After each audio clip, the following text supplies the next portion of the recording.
Hello po. Hello po sa inyong lahat. Isang magandang umaga po sa inyong lahat. Ngayon po ay City ng Oktubre 2025 anyo at ang oras po ngayon dito sa Los Angeles, California ay alas 6:50 ng umaga. Araw po ngayon ng Martes at nais ko po mag-vlog, mga kababayan, mga minamahal, patungkol po dito sa si Jinggoy Estrada ay naghain ng perjury case laban kay Bryce Hernandez. Sa Quezon City po ito, sa Quezon City siya nag-file. At ang title ko po ngayon ay 4 counts of perjury inihain ni Jinggoy Estrada kay Bryce Hernandez. Kulang ng yan.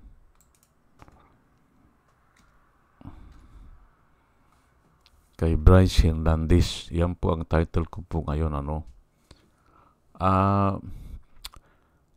Sa Quezon City Court, inihain ni Jinggoy ang demanda. Nakakatawa dahil mas lalo siyang madidiin dyan. Opo, mas lalo siyang dadami ang kanya, yung problema niya. At hindi siya mananalo laban sa katotohanan. Nakikita ko po na dahil nga may pag-amin si Bryce, ay mas makatotohanan yung sinasabi niya. Opo. At yan pong ipapaliwanag ko mamaya. Pero may isang anggulo na nakikita ko dyan, ayan gustong patahimikin ni Jinggoy si Bryce. Yan po. Pero hindi ko na ipapaliwanag yan kasi nga ay ang dami na rin nagsasabi na ganyan Gusto lang patahimikin ni Jinggoy si Bryce Hernandez. Opo. At normally, yan po ang normal na ginagawa yan ng mga ma-impluensyang tao. Yan po patahimikin yung mga testigos. Pero nagkamali sa dyan kasi nga na-expose na ito ng marami nang nakakaalam. Opo. O marami na ang nagtitestify. At kung pagsama-samahin mo yung mga nagtitestify, ay mas kapanipaniwala o mas si Jinggoy talaga ang tinutumbok at saka si Joel Villanueva dyan sa flood control project dyan sa Bulacan.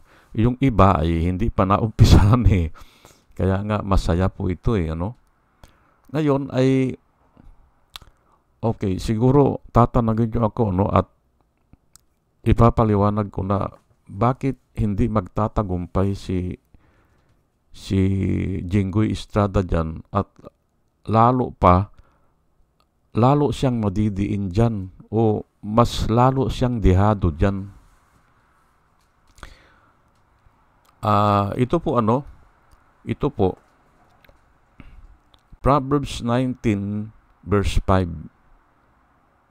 A false witness will not go unpunished, and he who breathes out lies will not escape. Ayan po. At ito pong Proverbs na ito ay hindi po tinatanggal yan kasi nga makatotohanan yan.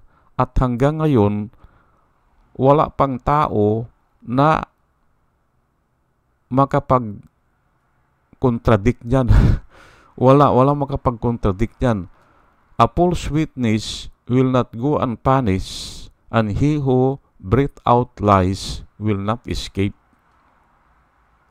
Ayan po. Kaya pinili ko ito. Although na ito ay parati kong ginagamit itong pagdating sa mga testimony o false testimony o yan nga, yung pag-witness na hindi totoo, paano mananalo dyan si Jinggoy? Hindi ba? Hindi totoo naman yung mga sinasabi niya eh. Oh, matatalo siya dyan. A false witness will not go unpunished, and he who breathes out lies will not escape. Ngayon, ito pong salita ni Solomon, galing po ito sa Diyos eh. Remember, ang mga sumusulat ng libro, maraming libro kasi yung Biblia eh. 66 ata ang author niyan eh. At ang libro niyan ay 16 ata na libro yan. Opo, lahat-lahat. Oh. Ilan ba? 66 na libro ata, pero 16 lang ang sumulat. Na iba-iba ang panahon, iba-iba ang hanap buhay, iba-ibang under sila sa iba-ibang imperyo. Opo, mahabang panahon. Sinulat ata ang Biblia over the period of 1,600 years. Opo. Pero, halos iisa ang sinusulat nila.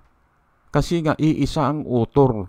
Sila ay isinugo o sila ay inspired by the Holy Spirit. O sila ay kinasihan ng banal na espiritu, o na-influensyahan sila, inspired by the Holy Spirit of God. Ayan po. A false witness will not go unpunished, and he who breathes out lies will not escape. Ngayon, siguro, tatanungin niyo po ako, bakit yung iba ay nakakaligtas o hindi napaparusahan? Ay, kasi po ganyan ang nangyayari, ay iba po ang timeline ng Panginoon. Iba ang timeline ng tao. Ang tao po kasi naiinip. Kasi nga 70 years lang the average life of a man is 70. Ayan po, kaya naiinip. Ganun po yan. Pero totoo po ito. A false witness will not go unpunished, and he who breathes out lies will not escape. Psalms 5:6. You destroy those who speak lies. The Lord abhors the bloodthirsty and the deceitful man. Ayan po. Sa Psalms naman po ito. Ang sumulat nito ay si King David. You destroy those who speak lies. Yan po ang sinulat ni David. At si David ay inspired din ito ng Holy Spirit nung isinulat niya. You, ang ibig sabihin, ang Diyos, you destroy those who speak lies. The Lord abhors o kinakamuhian niya, no? The bloodthirsty and the deceitful man. Ayan po, ay maaasahan po yan kasi nga hindi naman inaalis yan sa Biblia eh. At maaring yun na nga, naiinip tayo, pero darating din ang panahon, mangyayari yan. Opo. Ngayon ay itong 1 John 1:9, ito po ang paborito ko. If we confess our sin, He is faithful and just to forgive us of our sins and to cleanse us from all unrighteousness. Yan po ang nakasulat sa 1 John 1:9. Isa ito sa Bible verse na nabasa ng mga born again, kaya sila nabuborn again. Ayan po if we confess our sin, pag ikinumpes natin ang ating kasalanan, At usually sa Panginoon po ito eh. Pero pwede rin sa ibang tao o kaya lang baka pagpiestahan ka eh o anong tawag doon? Pagchismisan ka nila eh. Lalo na kung ang kasalanan ay pangangalo niya ay talagang kumakalat agad yan eh. If we confess our sin, He is faithful and just to forgive us our sins and to cleanse us from all unrighteousness. Nililinisan tayo. Ayan po yung confession kasi, yan ang kauna-unahan nagagawin mo. Confession. Nakasulat kasi sa Biblia, your confession was made unto your salvation, and your belief or your faith was made unto your justification. For it is on what you believe that you are justified, and on what you say or on what you confess that you are saved. Ayan po. Iyan po ang nakasulat sa Biblia. At hindi po pwedeng mawala yan o hindi pwedeng baliwalain yan. Confession po. At para patunayan po natin yan, hindi ba ito si Jinggoy nabilanggo na ito eh. Nung nabilanggo ang tatay niya, kasama siya doon sa kinasuhan kasi siya ang pinaglalagakan ng pira nung tatay niya. Opo, nabilanggo na yan. Ay bakit hindi pa siya nagbago? Hindi ba? Pangalawa, doon sa Napolis scam, nung nag-away si Ben Horloy, hindi ba? At saka si Janet Napolis, magpinsan yan eh, magpinsan buo, nag-away dahil sa pira, ay ito nga ang nadamay sila Jinggoy Estrada, si Bong Revilla at saka si Indrili. Ipinakita yung mga record. At ang gumagawa naman ay si Ben Horloy. Ay mabigat po na testimonya yan kasi siya mismo alam niya eh. Siya mismo ang gumagawa eh. At may corroborating evidence naman doon sa pag-withdraw ng pira o doon sa pag-release ng pira ng DBM. Kaya mabigat po eh. At yung mga nachichik yung mga bank account nila ay may pumapasok ka na pira. Pero noong ang presidente ay si Duterte na, aywan ko kung anong ginawa nila, nakalaya sila. O pinalaya sila. O yung kaso ay ibinaba sa graph. Ayan po, ito po yan si Jinggoy ha. Yung kaso niya ibinaba sa graph. Sa graph ang corruption. Kaya nga ngayon ay ang graph ang corruption ay pwedeng magpiyansa. Nakapiyansa siya ata ngayon. At ngayon ay hinabol pa niya na dapat i-dismiss na rin yung graph. His plea is to dismiss the graph. Pero hindi siya pinayagan ng ng Sandigan Bayan. Hindi siya pinayagan. Dinismiss yung plea niya. Kaya tuloy yan. Ngayon, ang tanong ko po, bakit nga hindi siya nagbago eh? Pangatlo na kasi ito eh. Hindi ba? At ganun din yan yung anak ni Eddie Villaniba, si Joey Villaniba. Nasangkot na rin yan. Doon sa Napolis scam. Bakit hindi nagbago? Ay, kiniklaim pa nila na born again sila.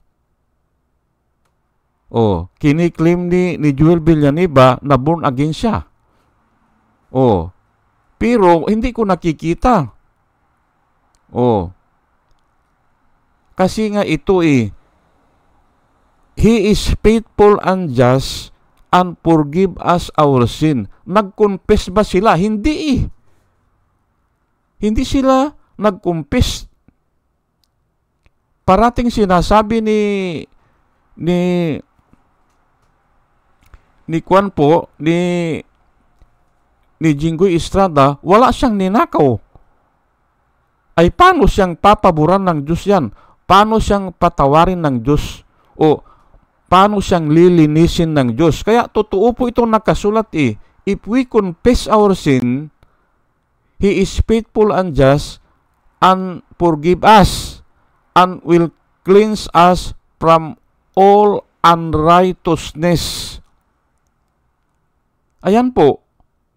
Pero kung gustong humanap ni Jinggoy Estrada, papaano siya mabago, humanap siya.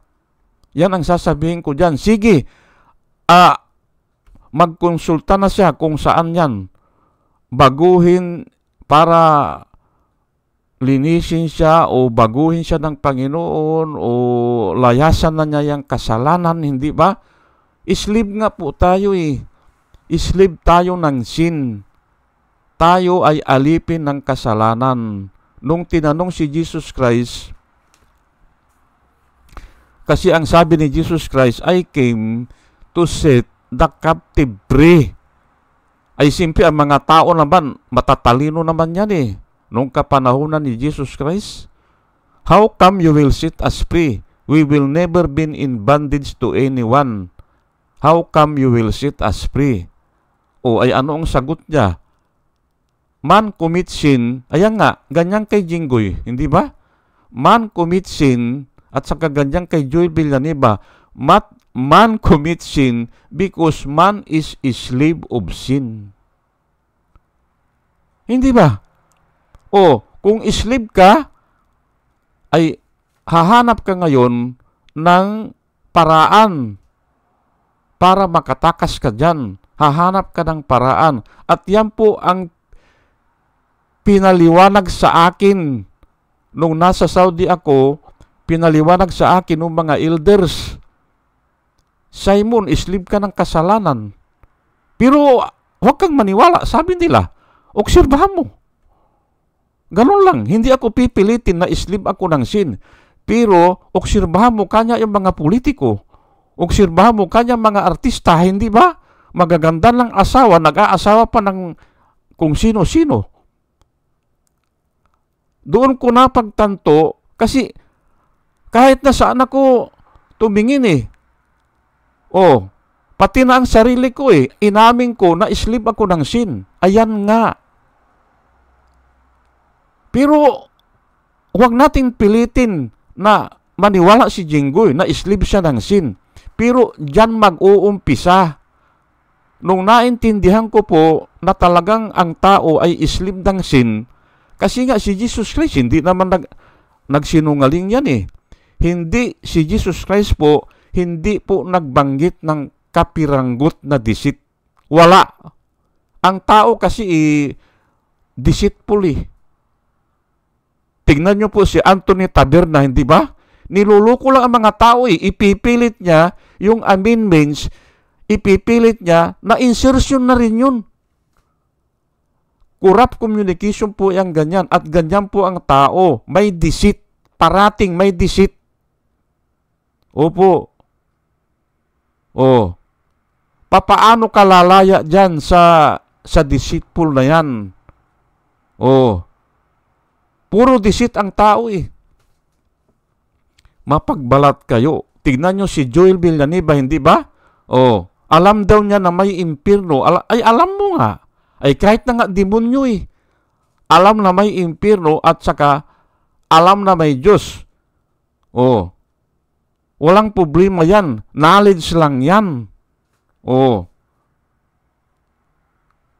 Ayan po, ano? Kaya nga ito, pinili ko ito para may matutunan tayo. If we confess our sin, at yan po ang number 1 requirement para magbago ang tao. Hindi magbabago yan si Jinggoy Estrada. Hindi. Alam ko yan kasi ay pinag-aralan ko na nga ito eh. O, ngayon kung gusto nyong labanan yan, adi labanan nyo o kaya eksperimentuhin nyo ang sarili nyo. Ilang beses na kayong nangako. Ilang beses na kayong kung ano-ano ang pinaggagawa nyo. O, pero hindi nyo mabago ang sarili nyo. Ganyan din yan kay Jinggoy. Ididemanda niya si Bryce Hernandez para patahimikin. Yun lang ang alam niya. Pero ang talagang totoo diyan, kailangan natin ang Redeemer. Kailangan natin ang Savior. Kasi nga hindi natin masave ang ating sarili. Hindi natin kayang baguhin ang ating sarili. Pwede siguro yung mga kolorite, pwede mga baro, ganyan, sapatos, kulambo, pwedeng palitan yan. O yung external. Pero yung kalooban mo ay mahirapan po. Ngayon ay balikan natin. Mababago ba ni Jinggoy ang kanyang sarili? Hindi po. Mababago ba ni Joel Villanueva ang kanyang sarili? Hindi po. Unless na siya ay makasumpong ng habag sa Diyos. Habag lang po. Grace. O kagandahang loob ng Diyos na hindi natin pinaghirapan. Noah find favor in the eyes of God. Kaya nga nakaligtas siya, pati yung mga pamilya niya at yung mga asawa, 8 kaluluwa. Noah find favor in the eyes of God. Favor lang po, unmerited favor. Wala tayong pinagpaguran.